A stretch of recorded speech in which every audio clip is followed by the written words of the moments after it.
ડીસાની ફટાકડાની ફેક્ટરીમાં ભીષણ આગ, 5 શ્રમિકોના મોત અને સંખ્યાબંધ લોકો ઘાયલ. બનાસકાંઠા ડીસા રોડ પર ફટાકડાની ફેક્ટરીમાં ભીષણ આગ. ડીસામાં ઢુવા રોડ પર આવેલી ફટાકડાની ફેક્ટરીમાં વહેલી સવારે ભીષણ આગ લાગી. આગે વિકરાળ સ્વરૂપ ધારણ કર્યું. આગ કાબૂમાં લેવાના પ્રયાસ. ઘટનાની જાણ થતાં જ ફાયર વિભાગની ટીમ તાત્કાલિક ઘટના સ્થળે પહોંચી. 5 શ્રમિકોના મોત નીપજ્યા. મોતનો આંકડો હજુ વધવાની આશંકા. ફેક્ટરીમાં કયા કારણોસર આગ લાગી તેનું કારણ હજુ સામે નથી આવ્યું. ઘાયલ લોકોને એમ્બ્યુલન્સ મારફતે હોસ્પિટલમાં ખસેડાયા. Reporter Siddhraj Thakor, the mirror news, Asana. નમસ્કાર મિત્રો, હું ફિરોઝ ઈરાની. આજે તમને એક નવી વાત કરવા આવ્યો છું. ધી મિરર ન્યૂઝ જોતા રહો, સબસ્ક્રાઇબ કરવાનું ભૂલતા નહીં અને શેર કરવાનું પણ ભૂલતા નહીં. સત્યની સાથે જોડાતા રહો.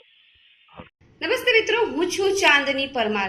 આપની મનપસંદ ચેનલ એટલે કે ધી મિરર ન્યૂઝ ચેનલને લાઈક કરો, શેર કરો અને ફોલો કરો. અને હા, તેમાં દરરોજ તાજા સમાચાર જોવાનું ભૂલશો નહીં. ધી મિરર ન્યૂઝ દરરોજ લાઈવ અપડેટ. ગુજરાત રાજ્ય, દેશ, દુનિયાના તમામ બ્રેકિંગ સમાચારો નિહાળો ધી મિરર ન્યૂઝ ચેનલ પર.